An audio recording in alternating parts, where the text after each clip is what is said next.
Bonjour à tous, je m'appelle Julie du blog Ateliers Villa et on se retrouve aujourd'hui pour une nouvelle vidéo couture. Je suis super contente de vous retrouver enfin, ça fait des mois que j'avais pas tourné de vidéo.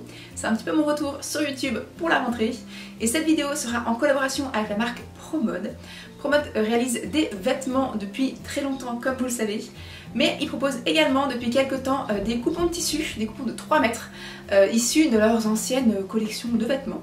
Donc c'est plutôt pas mal pour avoir accès à des tissus un petit peu originaux qu'on voit dans le commerce mais qu'on n'arrive pas forcément à retrouver en magasin de tissus. Et ils proposent depuis très peu de temps également des patrons dont la robe Romy, c'est celle-ci. C'est une petite robe portefeuille très sympa qui vient de sortir et c'est celle-ci qu'on va réaliser ensemble aujourd'hui. C'est celle que je porte juste ici. Donc une petite robe portefeuille, comment résister? C'est vraiment mon style, c'était impossible que je passe à côté. Donc elle est croisée, elle a des petits liens sur le côté. Elle a également des manches bouffantes, très bouffantes, donc c'est parfait pour ce type de tissu. Il y a des manches, possibilité de manches 3/4 ou de manches courtes, avec un élastique ou non, ça c'est au choix. Le bas est assez simple, il arrive au-dessus des genoux, enfin, entre mi-cuisse et au-dessus des genoux. Pour mon 1m77, je l'ai rallongé de 10 cm, uniquement la partie jupe de la robe, pour qu'il m'arrive au-dessus des genoux et que je sois plus à l'aise. Le patron est proposé de la taille 34 à 46 il me semble, donc c'est plutôt pas mal au niveau échantillon détail. Donc voilà, j'ai choisi de le réaliser dans ce tissu là, alors je vous montre de plus près. Voilà, j'espère qu'on va réussir à faire le focus sur ce joli tissu. Donc c'est un voile de viscose, comme vous pouvez le voir, très transparent. Il y a également des petites lignes de lurex. Il est superbe et il est pour moins de 30 € je crois, les 3 mètres sur le site de Promode. Mais comme le tissu est extrêmement transparent, comme vous pouvez le voir, je l'ai du coup entièrement doublé, à part les manches du coup, avec un voile de polyester, il me semble, que propose également Promode, qui est noir, tout simple, permet d'avoir quelque chose d'opaque, mais en gardant du coup la fluidité du tissu, notamment sur les manches, c'est hyper sympa. Je pense que je vais beaucoup la porter cette robe, c'est vraiment le style de robe portefeuille que j'aime beaucoup, parfait avec des bottines, des bottes, mais aussi en basket, avec une petite veste, ça va être très sympa pour l'automne. Petite info, le patron est proposé sous format A0 imprimé, donc on retrouve toutes les pièces de patron dessous, toutes les tailles. Les marges de couture sont incluses, c'est quand même pas mal. Il faut le préciser, c'est quand même toujours sympa. Par contre, je vous le précise juste, les pièces de patron se chevauchent sur la planche. Il y a 2 planches d'ailleurs et les pièces de patron se chevauchent. Donc il va falloir décalquer votre patron avant de le coudre. Voilà. Ça vous permettra de faire des petites modifs comme moi du coup. J'ai rallongé du coup la jupe de 10 cm. Vous pouvez vous amuser du coup avec ce patron. Donc je vous laisse tout de suite avec le tutoriel pour réaliser la robe Romy.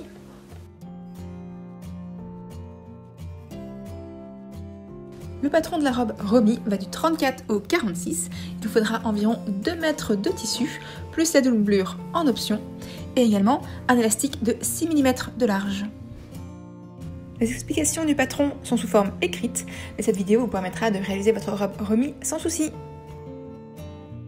On va commencer par décalquer les pièces de patron dans notre taille.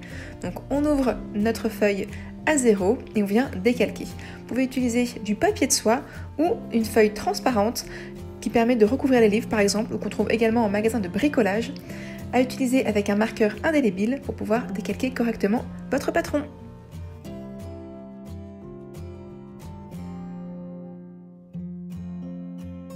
Vous pouvez décalquer à main levée, utiliser une règle et surtout n'oubliez pas de marquer tous les repères du patron.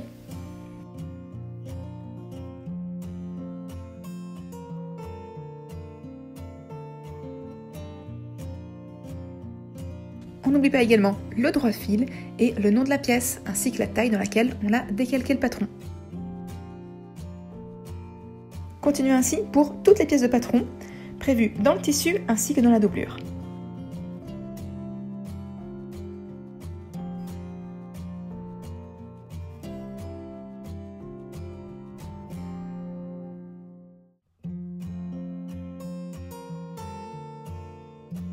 On va maintenant passer à la découpe des pièces dans notre tissu. Pour cela, posez votre tissu à plat et pliez-le en deux, endroit contre endroit, lisière contre lisière. puis épinglez par-dessus les morceaux du patron en optimisant votre tissu. Attention, certaines pièces sont au pli, comme le dos ainsi que le bas dos, mais d'autres pièces ne sont pas au pli. Venez ensuite épingler vos pièces de patron, ou vous pouvez également utiliser des poids de couture et venez ensuite découper tout autour de votre patron car les marges de couture sont incluses.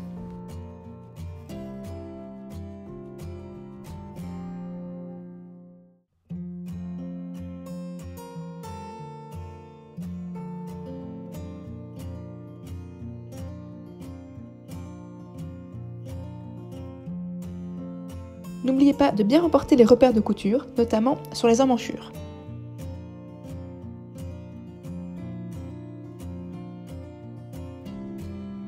Effectuez le même travail sur votre doublure si vous choisissez l'option robe doublée.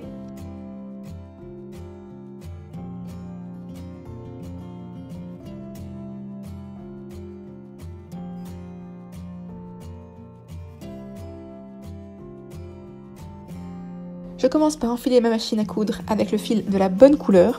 Je change également l'aiguille pour une aiguille Microtex très fine, adaptée à ce tissu voile de viscose très fin.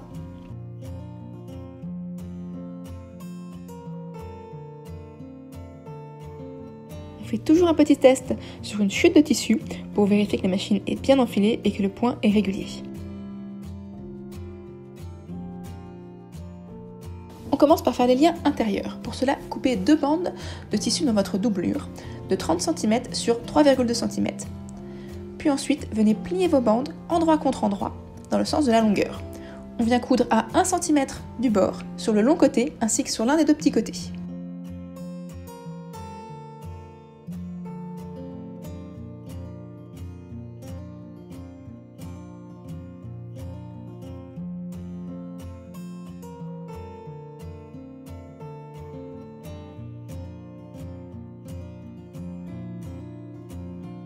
On reproduit la même étape pour le deuxième lien doublure, puis on vient dégarnir notre petit angle et on vient retourner nos 2 liens sur l'endroit.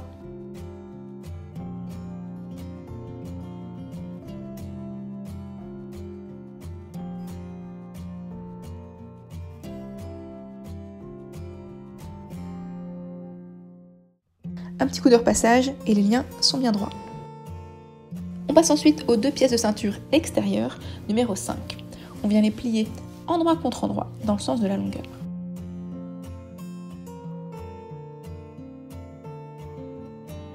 On épingle, puis on va venir coudre le long côté ainsi que le petit côté en diagonale à 1 cm du bord.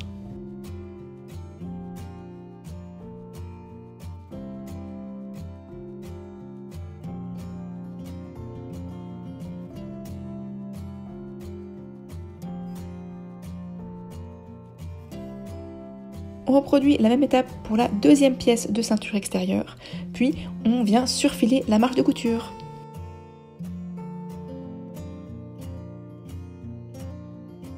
Ensuite, on retourne nos 2 pièces de ceinture extérieure sur l'endroit et on vient repasser pour aplatir les coutures.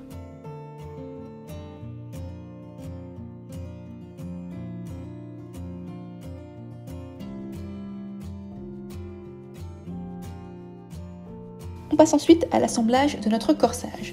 Pour cela, positionnez les 2 devants contre votre dos, endroit contre endroit. Alignez bien la couture des épaules. Vous allez ensuite épingler les épaules, puis réaliser une couture à 1 cm du bord.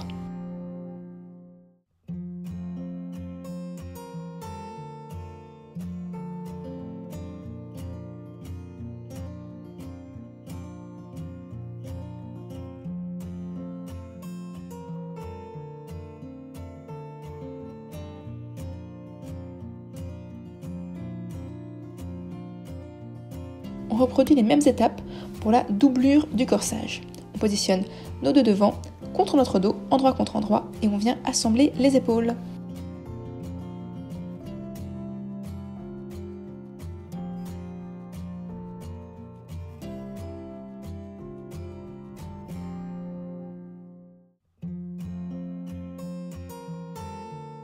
Surfilez la marge de couture au niveau des épaules de votre corsage, ainsi que votre corsage doublure.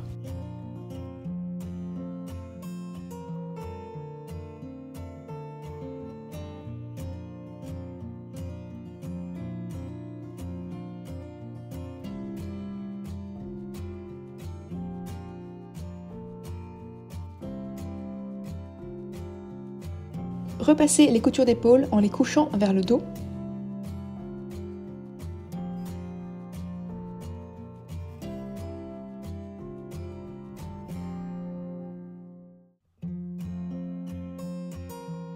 Froncez les ceintures extérieures pour qu'elles correspondent au cran, soit environ 5 cm. Pour cela, réalisez 2 fils de fronce, c'est-à-dire 2 coutures parallèles éloignées de 4 mm, en allongeant le point au maximum de votre machine à coudre et surtout sans réaliser de point d'arrêt au début et à la fin de votre couture.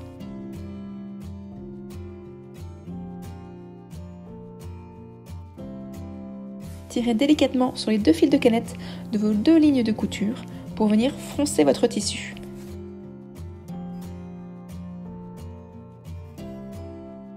Positionnez les 2 bustes, extérieur et intérieur, endroit contre endroit, au niveau du décolleté, en faisant bien correspondre l'écran.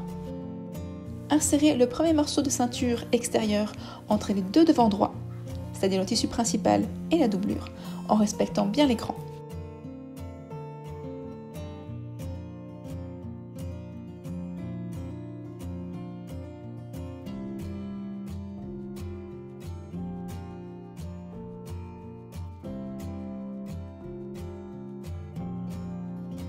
Insérez le lien de doublure entre les 2 tissus au niveau des devants gauche.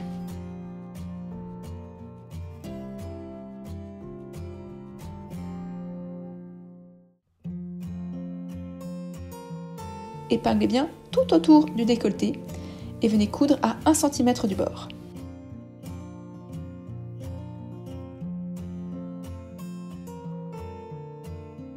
On n'oublie pas de bien aligner les coutures des épaules.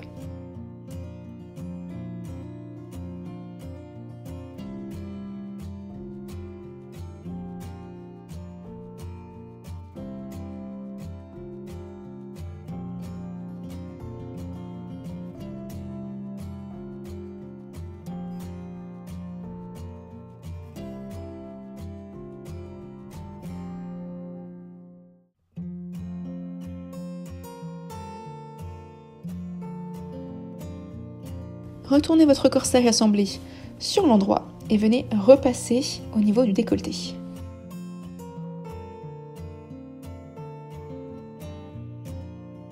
Réalisez ensuite une surpiqûre tout autour de l'encolure à 5 mm du bord.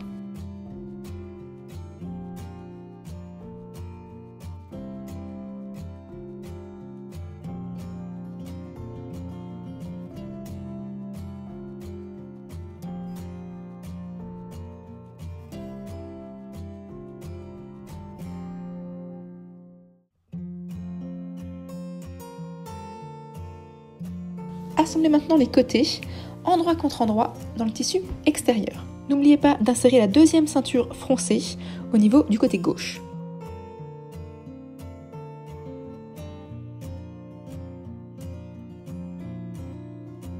Épinglez bien pour faire correspondre les repères, puis réalisez une couture à 1 cm du bord.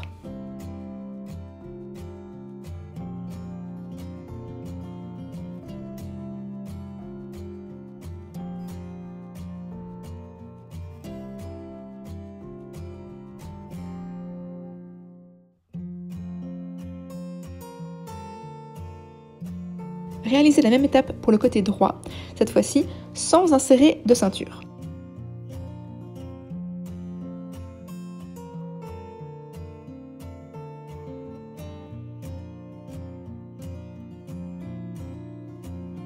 Réalisez les mêmes étapes pour assembler les côtés de la doublure, surtout en n'oubliant pas d'y insérer au niveau du côté droit le 2e lien doublure.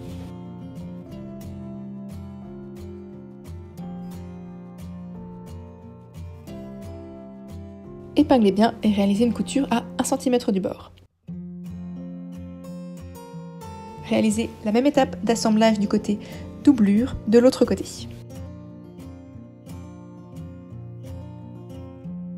Notre corsage de robe Romy commence à bien avancer. La doublure est réalisée. On a assemblé les 4 liens qui peuvent maintenant se nouer. On va donc maintenant passer aux manches.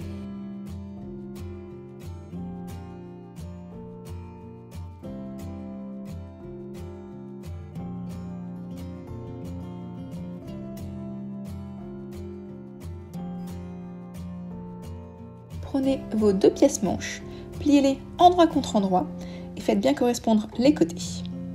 Épinglez tout le long des côtés et venez réaliser une couture à 1 cm du bord.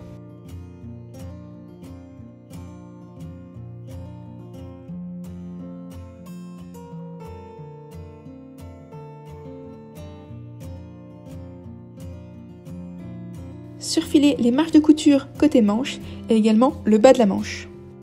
Repassez pour aplatir les coutures. Froncez les têtes de manche entre les 2 repères de fronce, c'est-à-dire réalisez 2 lignes de fronce en allongeant bien votre point et sans réaliser de point arrière.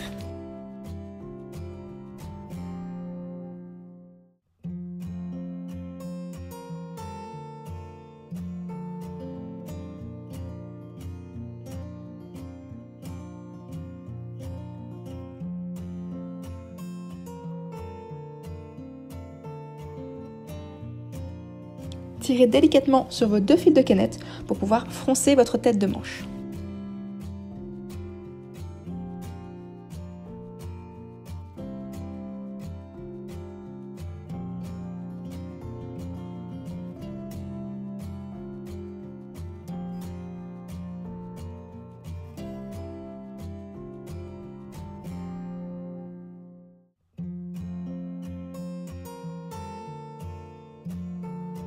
Place maintenant à l'ourlet du bas de notre manche, qui peut être, je le rappelle, manche 3/4 ou manche courte.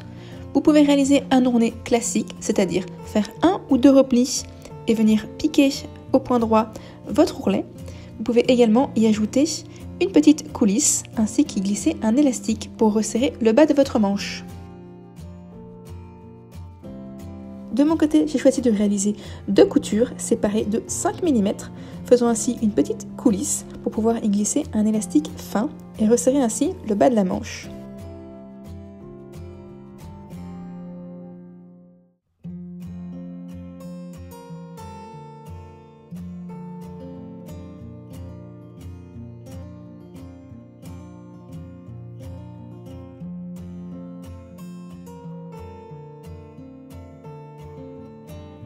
Je viens m'aider d'une épingle à laine pour pouvoir y glisser plus facilement mon élastique très fin dans ma petite coulisse.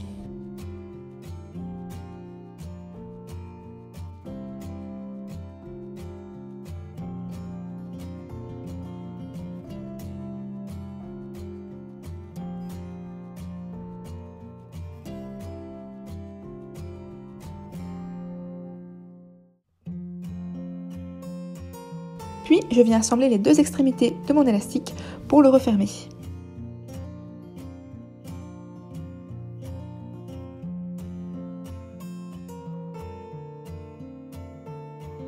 On va maintenant devoir assembler les manches à nos emmanchures, mais juste avant cela, je vais réaliser une petite couture de maintien pour maintenir le tissu doublure ainsi que le tissu extérieur au niveau de l'emmanchure et éviter que les 2 ne glissent pendant la couture principale. Pour cela, je réalise une couture morte, c'est-à-dire une couture à 0,5 cm qui sera dans la marge de couture, simplement pour maintenir les 2 tissus ensemble.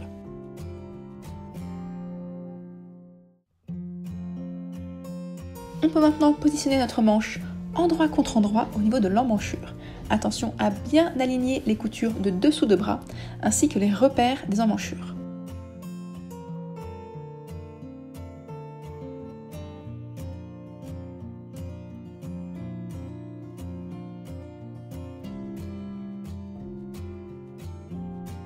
Épinglez bien tout autour et répartissez correctement les fronces entre les 2 repères de fronce.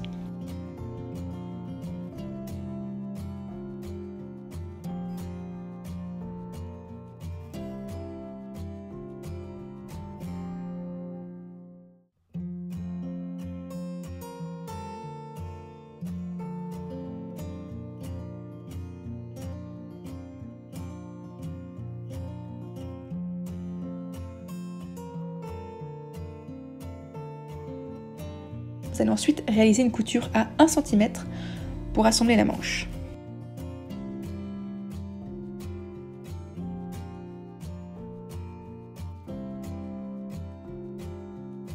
Vous pouvez vous aider de la pointe de votre découvite pour pouvoir répartir les fronces harmonieusement.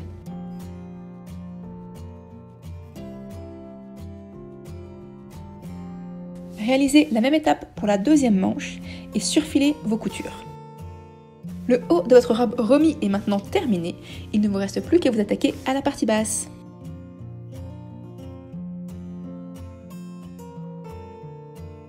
Pour cela, positionnez les deux devants de votre jupe, endroit contre le dos de votre jupe.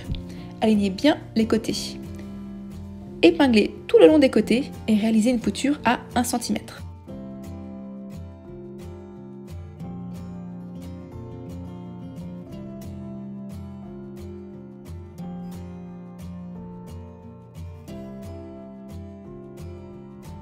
Vous viendrez ensuite surfiler les coutures de côté.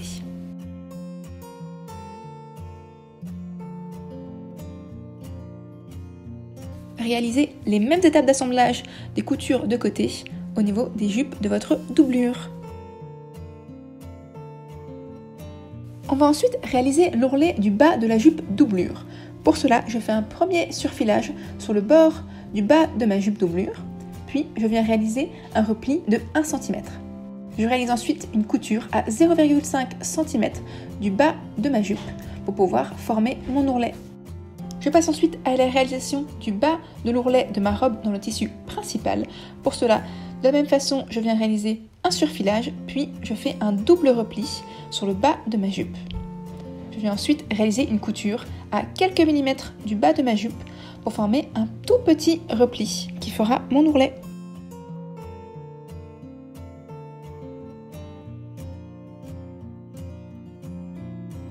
Assemblez ensuite les devants de la jupe extérieure et jupe doublure, endroit contre endroit. Respectez bien l'écran de montage.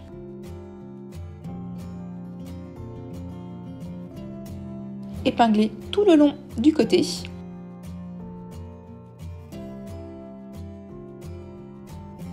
C'est normal que le tissu jupe extérieure soit plus long que la jupe doublure. Puis réalisez une couture à 1 cm du bord.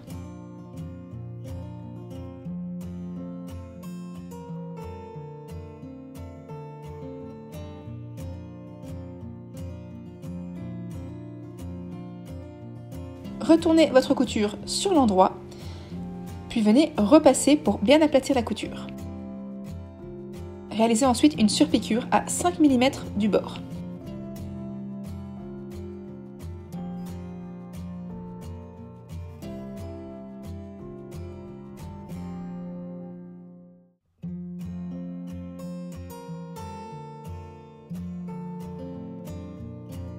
Pour simplifier la couture d'assemblage du haut et du bas de la robe, nous allons tout d'abord réaliser une couture morte pour assembler le bas de la doublure et le bas de la robe extérieure. Réalisez une piqûre à 0,5 cm du bord de votre tissu pour maintenir les deux parties ensemble.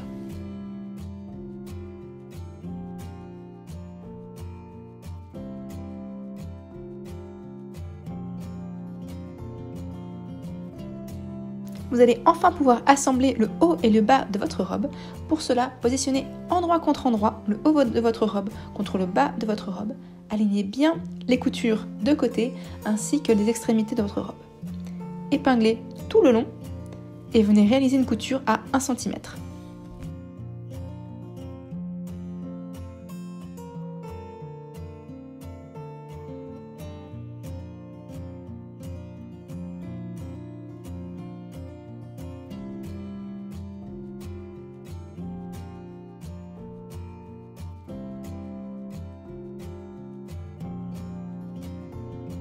Il reste une dernière étape pour pouvoir finir votre robe.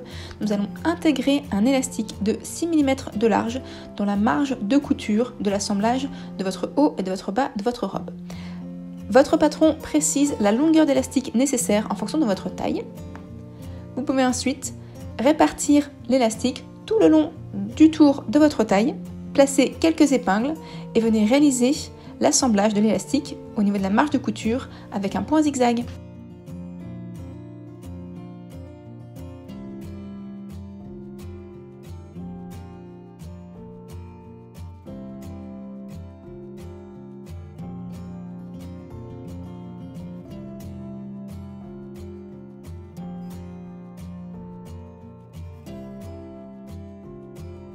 J'espère que le tutoriel vous a plu, j'espère voir de nombreuses petites robes remises cet automne. N'hésitez pas à me taguer et à taguer également la marque ProMode lorsque vous réaliserez votre petite robe. Et je vous dis à très vite pour de nouveaux tutos couture.